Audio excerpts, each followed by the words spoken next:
Recording. Alright, so yeah, we're just gonna start.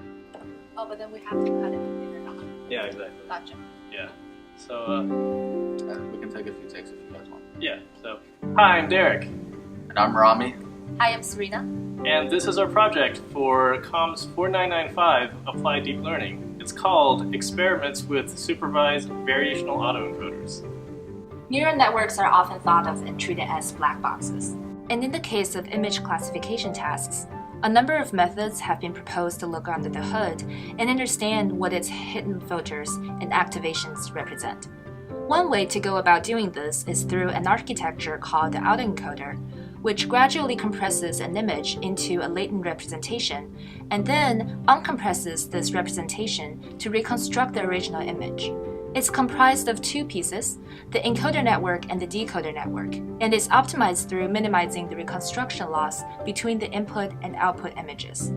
As the autoencoder trains, the reconstructions become progressively more accurate and detailed.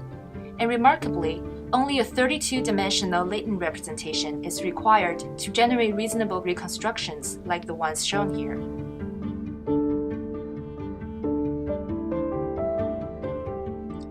The latent vector is a compressed representation of the image, as seen in the middle of the slide.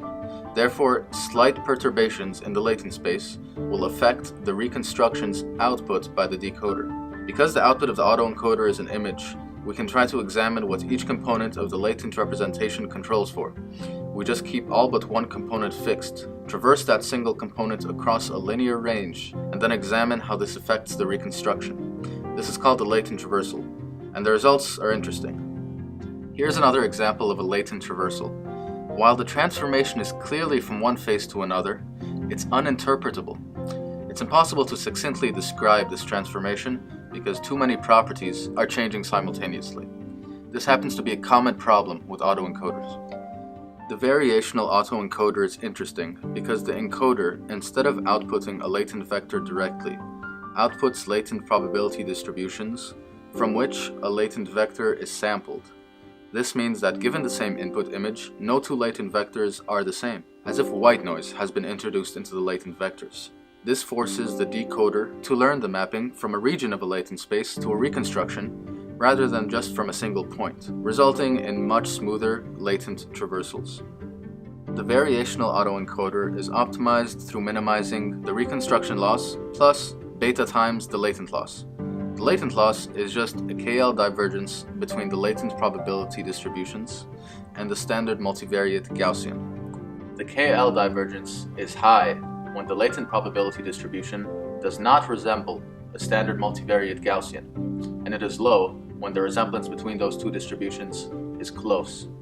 Now, the reconstruction loss and the latent loss are diametrically opposed. Minimizing one maximizes the other.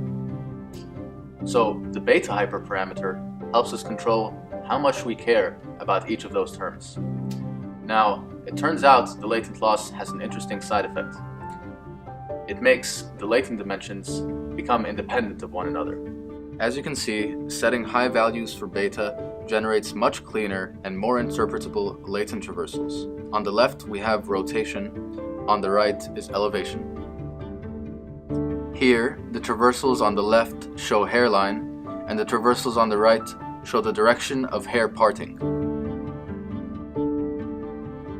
One of the issues with autoencoders is that it's a fundamentally unsupervised algorithm. And so it extracts structure from data, but that structure is agnostic to all supervised classification tasks.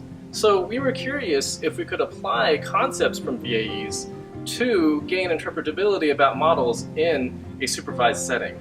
And to do this, we developed an experimental architecture called the Supervised Variational Autoencoder. This modified architecture trains in two stages. In the first, a classifier network initially replaces the decoder network, and both encoder and classifier networks are trained simultaneously.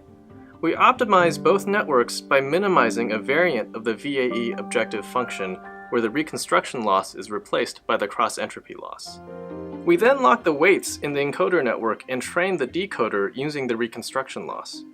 Because the latent vector isn't designed to assist in reconstructing images, we expect the reconstructions to be quite fuzzy.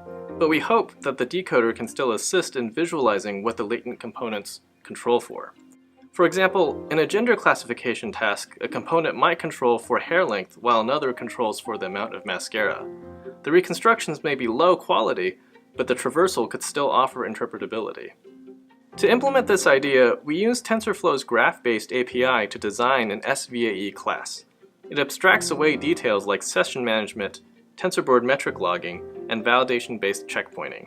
It also provides an easy-to-use interface for two-stage training, model inference, transforming images into their latent representations, and generating reconstructions. We trained and evaluated the SVAE both for classification accuracy and traversal quality on the IMDb Wiki, SLEP-A, and MNIST datasets. The first two are face datasets for gender classification, while the third is of handwritten digits. Because all datasets have a reasonably even class balance, we use only accuracy for classification performance. For all three datasets, we used an all-convolutional encoder network consisting of alternating convolutional and batch normalization layers. And the same concept applies for the decoder network, where we used alternating deconvolutional and batch normalization layers. For simplicity, a logistic regression was used for the base classifier, and the models were trained on a GCE compute instance with the Tesla P100 GPU. Our experimental framework begins with scripts that programmatically download and process the data. This processed data is fed into the SVAE class via Keras' data generators, and the training script optimizes the SVAE, which then evaluates and saves the model. The saved model is then loaded by a separate script to generate and animate the latent traversals. Both scripts write to and read from an experiment directory that houses various metrics, resources, and logs. And finally, because we want to be good engineers, a unit testing framework checks the SVAE for correctness when new functionalities are added. On the face-based datasets, the latent traversals do indeed show transformations from masculine features to feminine features. For example, we see here a traversal that alters hair length. We also found traversals that, in addition to hair length, control for the presence of a suit, and traversals that control for facial hair, plus all of the above. We were disappointed to find, however, that many of the latent traversals were the same. This is when we realized that the decoder is limited in its ability to discern the meaning of a latent component because that component is so tightly correlated with other gender-relevant features. Take this thought experiment, for example. Suppose we have a dataset where necklaces and long hair are only ever present for females. Then the latent component that's only ever activated by long hair and the latent component that's only ever activated by necklaces end up having the same traversal because both transformations will show changes in hair length and necklaces. This is because from the decoder's perspective, it wants to reconstruct an image as accurate as possible. So if the presence of a necklace is tightly correlated with long hair, a traversal of necklace-related component can also make changes in hair length. For our final experiment, we trained the SVAE on the MNIST dataset, where the presence of more than two classes may mitigate these correlation issues. We were pleasantly surprised to find these two latent traversals that quite cleanly control for character width. We also found a host of diverse traversals that change from one-digit class to another.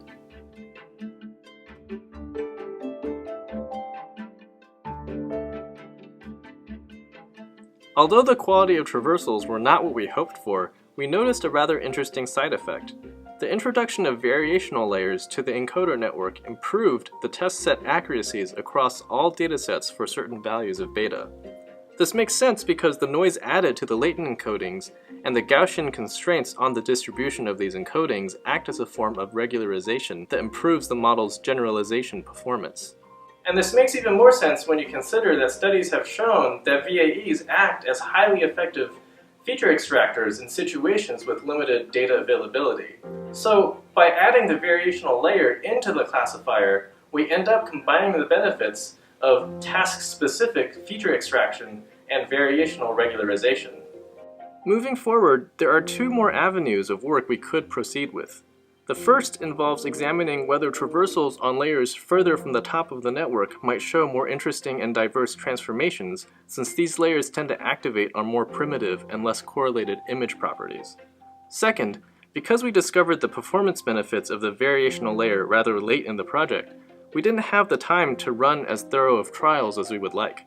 So a natural next step would be to test more values of beta on each dataset and run replication trials to account for the random initialization of neural networks in general. Thank you for checking out our project. It's been really fun to work on. And Professor Gordon's class has been so amazing. If you have any questions, feel free to reach out to any of us, and thank you again. Yeah.